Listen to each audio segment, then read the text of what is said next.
Hello, everyone, and welcome to another episode of Seed Speaks. My name is Alex Martin. I am the editor of Seed World magazine, and today I am so happy to be your host. If you tuned in with us last week, Ashley Robinson spoke to us more about breeders and consumers' wants and desires for ornamental plants. If you're from the row crop industry, it was such a fun listen. If you have any kind of interest in flowers, houseplants, things of the like, I would recommend going to listen to it. But today, I am really excited to kick off the final episode of our season. This week, we are going to be diving into sustainability and the consumer. To help us discuss more, we'll have two panelists speaking with us today, one live panelist and one panelist that we caught up with last week in the middle of growing season. But first, let's go ahead and introduce our live panelist. Today, I'd like to introduce Paige Oliver, who is the global leader of seed product development operations and R&D for Corteva Agriscience. Sorry about that, Paige. Paige, as our live attendee, I would love to hear a little bit more about yourself and Corteva. We'd love to hear how your role leans into sustainability. Alex, I appreciate it. And thank you for inviting me today. Really, really excited to be here with you all. So as Alex said, my name is Paige Oliver. I work at Corteva Agriscience. Corteva is a pure play ag company that really focuses on innovative solutions in seeds and crop protection enabled by our digital platform to bring those farmer valued solutions to the market, really from a farmer perspective and through our food value chain and into you all, our consumers. And for myself personally, I've been with the company and its heritage companies for about 22 years in various roles across research and development, including chemistry, formulation chemistry, human resources, field science in the US, China, Singapore, supporting Asia Pacific, and then back in the US in the seeds global operations role for seed product development R&D. And in this role, there are multiple areas that we're focused on, but really think about it, it's all those systems and processes that support an effective global R&D team. And one of those really key areas is sustainability. And in my background, bringing together chemistry and biology has always been a focus, and no better place to do that than agriculture, and no better way to do that in sustainable solutions. So really excited about this topic today, Alex. Thank you. Yeah, of course. I love hearing that. I know people are so interested to hear how biology and chemistry kind of overlap too. It's something I know agriculture just loves talking about. You're right. It is just something absolutely that just is wonderful to talk about in our industry. Next, we are going to be introduced to Kirk Davison, a potato grower from Manitoba who took some time out of his fields last week to chat with us. Let's cue up that video and get to know Kirk a little bit more. Kirk Davison at Davison Farms. It's a family farm. My dad is currently the majority owner, and myself and two of my cousins are partners. I've also started my own farm. I bought out my in-laws. So we've got another 1,000 acres that we work back and forth with the two farms that way, which gets awfully complicated sometimes, but we make it work. I've also I've gone and got an electrical ticket, which is helping out a lot with the farm with the irrigation that goes on and that sort of thing, and the busy grading lines in the potato harvest, that sort of thing. So it's Davison Farms is about 5,000 acres of wheat, canola, rye, potatoes, and corn. And like I say, the farm that I have myself is about another 1,000 acres. So, yeah. Man, so you've got your hands in quite a few different pots, which is awesome. Not only potatoes, but canola, rye. You've got a lot going on your operation, which I'm sure is where you love talking about sustainability, because you have a big operation that you can do some things on. Oh, yes, absolutely. That's for sure. It's always evolving. Like you're always learning how to better your land, right? And really, who else wants to look after our land better than us when we're spending money we're gonna be paying back for 30 years, right? So I feel like Kirk there just kind of highlighted one of the best parts that I'm sure Paige you'll get into too. But just who better wants to keep the land sustainable and in perfect health than growers, than the seed industry and things like that. With that, let's go ahead and kick off some of our conversation today. So Paige, we'll start with you some more before we dive into some more clips from Kirk today. But what are you hearing concerning sustainability from different stakeholders on the value chain, and how is Corteva responding right now? Yeah, that's a great question, Alex. And honestly, we're hearing a lot, and we're actively listening. And what Corteva is doing is we're partnering with farmers and key stakeholders throughout the value chain to truthfully define, problem solve, then act to ensure access to environmental resources for generations to come. And really how we're doing this is in three major ways. First is around strategic partnerships. And one of a few examples here are, recently we announced a partnership with Chevron and Bunge. We also have partnerships with various food companies.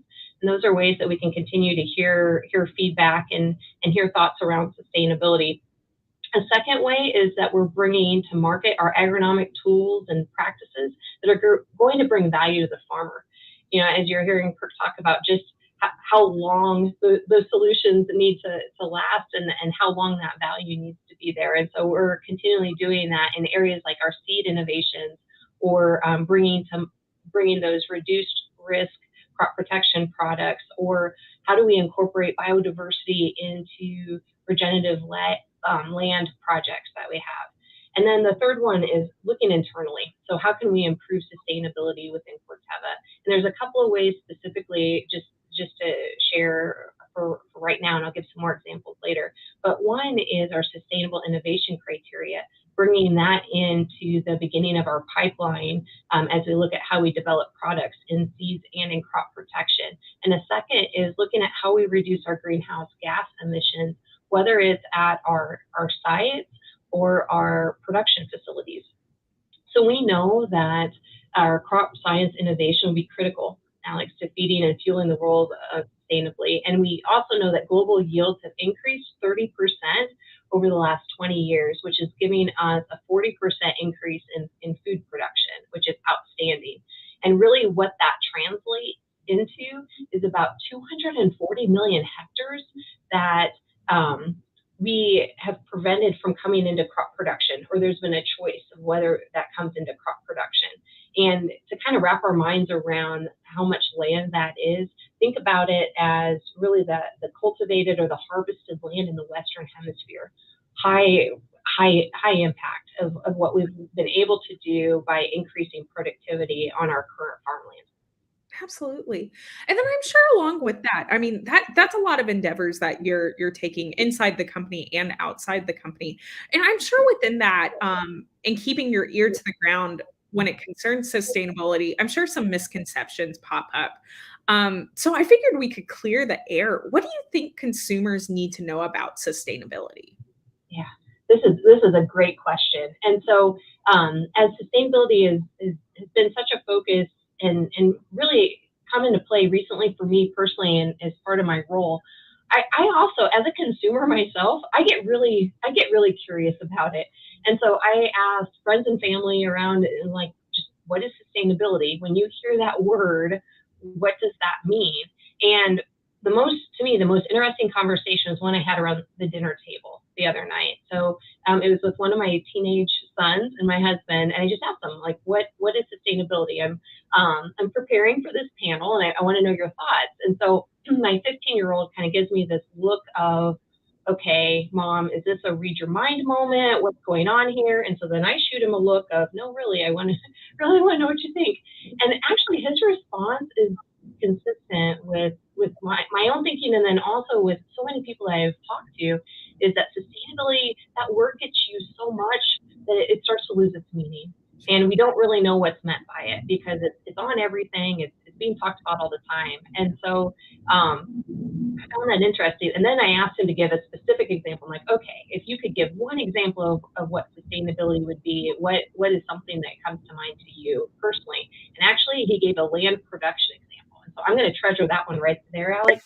I just love that.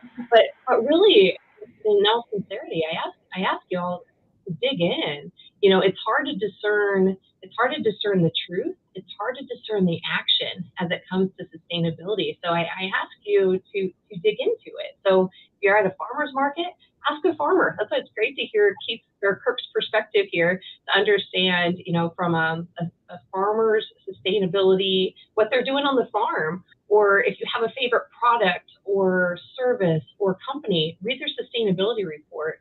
A lot is shared in there, and you can tell by the details how much they value sustainability. And so I believe if we're going to be influenced by sustainability terms, when we're making our purchasing choices, we need to know what that means, or we need to deeply trust from where that information comes. Yeah, absolutely. I think what you said just leans in really well to what I asked Kirk last week. You talked about asking your farmers what it means to them, asking just people in general, what does sustainability mean to you? And for farmers, that means what are you doing on the farm that's sustainable? So let's listen to Kirk again. Last week, I think we've established Kirk is very passionate about sustainability and helping kind of bridge this consumer farmer gap that is a little bit of a disconnect right now. So let's listen to what he has to say about where he sees a disconnect between consumers and growers concerning sustainability and some endeavors that he and his family are taking on his operation to move towards sustainability a bit more.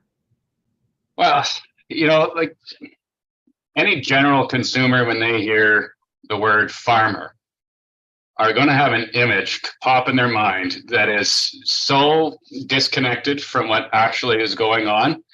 And I think that's just kind of the general idea. When people hear farmer, they aren't thinking somebody that's business that is spending, you know, millions upon millions of dollars and are having to look after it. And really, we are people that are still in this game, and our capital investments have tripled and prices of crops have not tripled. So, you know, we're quite good at making a living even as our margins get tighter and tighter. And I think it's kind of gotten lost to these people that, yes, we're getting some help with sustainability, but before this came in, we were looking after our soil very well with, you know, zero till practices, minimum till, and water erosion, making sure that doesn't happen. And, you know, looking after our aquifer that's here, our groundwater supply. We have people that measure and we have data that says, you know, we aren't depleting it. We aren't, you know, using too much water. These sort of things that are environmentally based. And we've been doing that already for years. So that's kind of what got lost, I think. Yeah, I think that's a great point, though. The farmers are out here already doing the most they can to keep your land alive and profitable, even with the tighter margins. Yeah. You kind of described a little bit about what you're doing to increase sustainability in the field already, but what else have you all been working on since sustainability has become such a big topic in policy, in just general day-to-day life? How are you working to increase sustainability a little bit more in your field?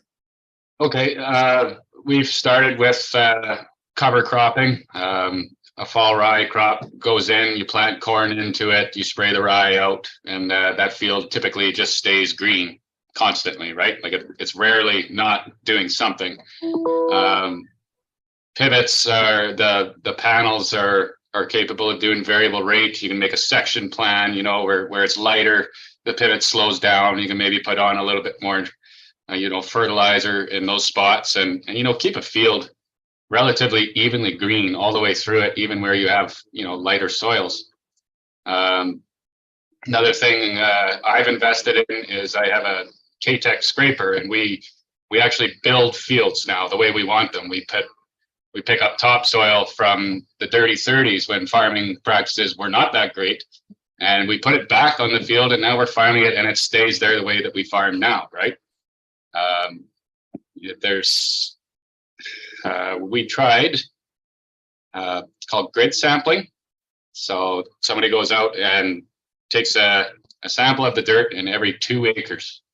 And when a floater comes in to fertilize that, it's variable rated. So if this spot doesn't need as much, it doesn't get that. Or if this spot needs more, then it gets it there, sort of thing, right? All of those things, just to keep our soil growing so that it grows a beautiful crop, not just on potato years, every year. And we're not using any more synthetic fertilizer than what we need to get that crop to do that. I remember right after we had this interview, Kirk actually emailed me afterwards and said, "Oh man, I forgot to mention this practice that we're doing in this one and this one." And I think that just gives us just the smallest snapshot of what growers are doing in the field and things that just aren't translating to consumers quite as much. But so thanks to Kirk for that little bit of insight from the field. Now, Paige, obviously working in R&D, I'm sure you have to have a pulse on kind of what policymakers are seeing in terms of sustainability as well. And I think we all know that sustainability, especially within the past 3 or so years, has just been on the minds of policymakers. How do sustainability driven policies affect what Corteva is working on right now? Yeah, this is a great question, Alex. And really at Corteva, we have our innovation pipeline must meet our sustainable innovation criteria by 2025, and we're on track to meet that. And we consider these our integrity proof points. So the sustainable innovation criteria are actually based on the UN Sustainable Development Goals. So ensuring that we have that direct connection for our crop protection and for our seeds innovation pipeline. And as you know, we're really focused on delivering higher yielding climate and disease resistant seeds, naturally derived and sustainably advantaged crop protection and plant health products, and also other technologies and solutions that are going to protect our water, soil, and biodiversity, all while trying to provide those solutions, as Kirk was sharing some great examples of real farm practice and real farm challenges. How do we give more tools to farmers like Kirk so that they can simplify their farming operations? One thing I did want to share is that something that we're really proud of, Corteva has 6 green chemistry awards. And these are awarded from the US EPA for those companies that are developing a new process or product that helps protect public health and the environment. And this doesn't happen by accident. I mean, this is something that has to be a focus and an intent early on in our pipeline, and that we are putting all the resources and innovative power that we can to make this happen. And so really excited and proud about that. And then also starting to expand our investment and focus in the biological space. So really, really excited about some of the new things coming through, Alex. Awesome. Thank you so much, Paige. And then, where do you see future policies going? Like, do you think sustainability is still going to be this big trend like it is and like it has been for the past couple of years? And how do you think those future policies are going to affect both Corteva and the seed sector in general? Yeah, that's going to be a challenge. Absolutely. And well, I don't see it going away. The need to protect our environment is something that is going to stay. The policies are going to be ever changing, And I think we do need, and the farmers' needs, honestly, are also going to be ever changing. As they're looking at how they can continue to grow that safe and sustainable food supply, or whether it's food or fuel or fiber, to really support the growing world's population. And I'd also say, as I kind of think through this, I mean, plants have been using their own natural variation to defend against insects or different fungi, or even just the climate adaptation and the changing environments. And I do think we need to understand that roadmap. And really, Corteva is in a unique position to unlock nature's solution for protecting crops and improving their productivity, Alex. And I think it's really exciting just how working on a number of methods and approaches to solve those real problems for farmers and society. And one area is around gene editing. And it's really a crucial tool that's going to help use plants' natural variations to deliver those new products to farmers. And we're committed to transparently sharing our breeding methods and practices with regulators, with farmers, and with society. Absolutely. Thank you so much, Paige. One of the other pieces that Kirk and I spoke about, and this was actually towards the end of our conversation, I asked if he had any final thoughts. One of the things that he wanted to bring up was that, as growers are trying new sustainability endeavors, it can sometimes be a little bit expensive for the grower. I think that's something that's important for consumers to hear and consider while we think about sustainability. So let's hear what he had to say about that. I guess people got to be aware that, as we're trying these things and it's getting pushed on us further, it's actually kind of forced us to try this ourselves in the field. And that gets expensive. Like what needs to happen here is very small plots. You try this, you make sure that you're getting more with less, or that you're getting more of a yield. All this stuff, it has to make economic sense. Otherwise, we can't go and buy a $7,000 an acre quarter section and start putting all this stuff in there that's so much better for the planet, but then we go bankrupt, right? Like it has to make economic sense first.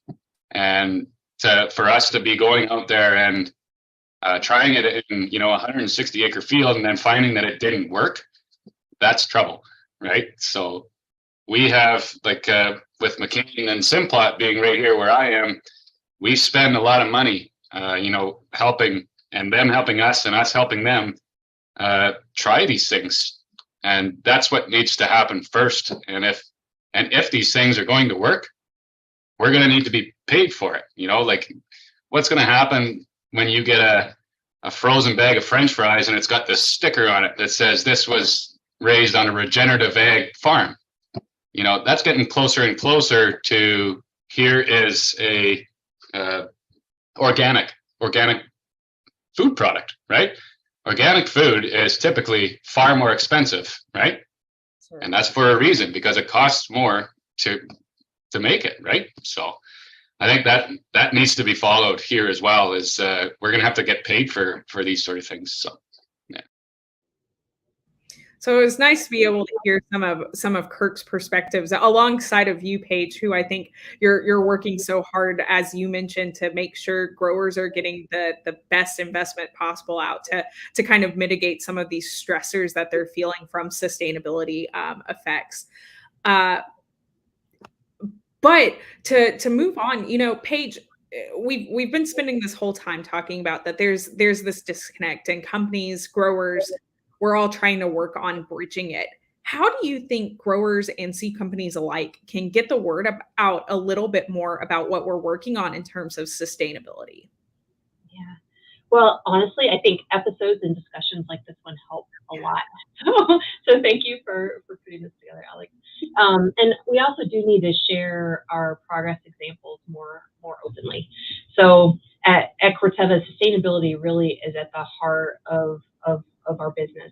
And I'm really proud to work for an organization that is really putting its innovation and its global reach on some of these very complex global challenges that we share, and appreciate an opportunity to contribute into giving more definition and more action in this space as we're looking at helping farmers to increase production through innovative solutions, and with that increased production, also increase profitability on farm. So to Kirk's point, and just a couple of examples in this that I thought it'd be helpful to share. So for almost 100 years now, in Corteva, and including heritage companies, definitely in this example, we've been a global leader in germplasm innovation. And in our current hybrids, when you look at those from the 1940s, for example, not only do we have increased yield, and we talked about that a little bit before from the last 20 years, but if you're looking from the 1940s, we have about a 3x yield increase under times of drought stress. We have 3 times more yield per inch of water, and about 2.5 times more yield when under nitrogen stress. So as we're looking at the resilience of that seed in the field and the production that it's able to produce, just outstanding improvement in those sustainable practices over the last number of years in that production. And just a couple of very specific examples. There's Aquamax corn, for example, that has 5% yield advantage in water-limited environments, or Enlist soybeans, where you have a 3 bushel per acre yield advantage. But also, as farmers are applying their herbicide program, it stays where they spray. So you have lower or no drift within that herbicide technology as well. So again, bridging that chemistry and biology together to bring those solutions to the farmers to help them simplify. Another one, I want to give this example because it's one of our Green Chemistry Award winners, is Rinskor Active. And what's really interesting about this particular active and product that it's a part of, so Rinskor is a post-emergent broadleaf weed herbicide, specifically in rice and some other cropping systems. But one of and as a Green Chemistry Award winner, it has an excellent environmental and tox profile, has a low soil half-life, so it really is contributing less to environmental impact. And when you look at some of the other herbicides currently on the market, and where Rinskor is starting to replace some of those older chemistries, one thing that's really interesting is actually Rinskor its use rate is 150 times less than some of those existing older chemistries that are on the market. So when you think of not just from a water in the jugs, necessarily from a Rinskor application, but then when you also look at CO2 equivalents we're going to save about 1 million tons of CO2 equivalents over the next 5 years because of Rinskor technology. So really, again, excited about some of the new innovations coming through to the farmers to help them simplify their operation and increase their productivity, and also the intent is to increase their profitability. And I love that because I think that just showcases, as the world change, as the climate might change, as things start happening to us, the industry is being agile. We're working on creating the same new technologies that will help combat against things like this, like drought tolerance and things like that. So I love that message. We have one final question today. I actually, I posed this question to Kirk too, so I'm going to do the same to you, Paige. So I'd love to hear just one thing you'd like consumers to walk away with today to remember about sustainability. Yeah, I appreciate the opportunity. Well, one, I invite you to join Corteva's mission to truthfully define, problem solve, then act, as we ensure access to environmental resources for generations to come. So sustainability should not be a curtain of words that we hide behind, but really progress examples that are shared for all to benefit. And so I look forward to sharing more examples in the future and learning from others as we are on this sustainability journey together. Again, thank you for the opportunity to join today. Awesome. Thank you so much, Paige. And like I mentioned, I asked Kirk the same question during our interview. I thought he had such a fun answer. So let's listen to his answer before we conclude our live today. Okay, Kirk. We were already saving the planet before sustainability came in. How about that?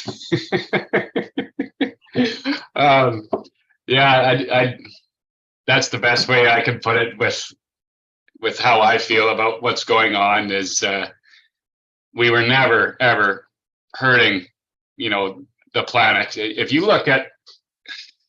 take a look at like a cornfield that maybe does 220 bushels an acre, which isn't unheard of here in Manitoba. If you want to look at net CO2 emissions as compared to the oxygen that comes out of that crop, when it's growing that hard, that fast, and producing something like that, I think you'd find that we aren't really hurting the planet. So, and I think that's what people think is that, okay, sustainability has come in. Finally, we're going to get these farmers looking after the planet. Well, that's not the case. That's not the case at all. We've been looking after dirt for years and years and years. So he's so passionate about it, but I think it's a great message to keep in mind when you're talking about sustainability. The agriculture industry has such a big stake in it, and we've been looking to better our planet as we work towards it. So that's all the time we have today, everyone. Again, Paige, thank you so much for being live. Thank you to Kirk for being able to speak with us last week. I've definitely gotten to learn so much today about sustainability. Hopefully our audience got to take some fun knowledge as well. Next week, we're going to have a break a little bit from Seed Speaks, but we'll be airing a commercial for our next season, which is going to be called The Politics of Seed. We're going to dive into a lot of different topics concerning politics, not just in the US, but in Canada, in Europe as well. So make sure to tune in next week to hear some sneak peeks of what we're going to be talking about. And thank you so much, everyone, again, for joining today. We'll see you next week.